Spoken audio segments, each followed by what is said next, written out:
Je m'appelle Marianne-Élie Carlier, je dirige la galerie Brimo de la Roussilhe, qui est une galerie historique qui a été créée en 1908 à Paris par Nicolas Brimo et son beau-frère Lucien Gascombe de la Roussilhe.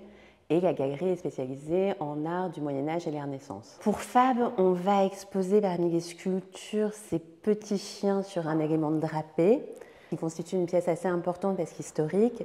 En fait, il s'agit des chiens qui étaient au pied du gisant des entrailles de Blanche de France, qui était donc la fille de Philippe le Bel et d'Eugène d'Evreux.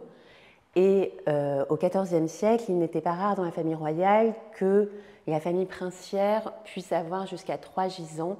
Et là, donc ces chiens proviennent de ce gisant d'entrailles qui était à l'abbaye de Couilly-Pontedam, et dont le gisant, qui est par contre malheureusement très mutilé aujourd'hui, est conservé au musée de Cluny à Paris. Cette année, nous, on a décidé de participer pour la première fois à Fab dans un grand projet collectif avec 4 autres galeries. On a décidé à nous 5 de confier la curation d'une grande exposition à Jean-Hubert Martin pour qu'il réalise une exposition du type de celle qu'il avait fait en 2016 au Grand Palais Carambolage, mélangeant différentes pièces de différentes époques sous le titre de Beauté désordonnée. L'idée est de dire que nous, aujourd'hui, nos collectionneurs, les gens qui collectionnent l'art médiéval, ne sont plus que des collectionneurs d'art médiéval. En général, ils aiment justement mélanger. En tant que professionnels, on est obligé, nous, d'être très spécialisés.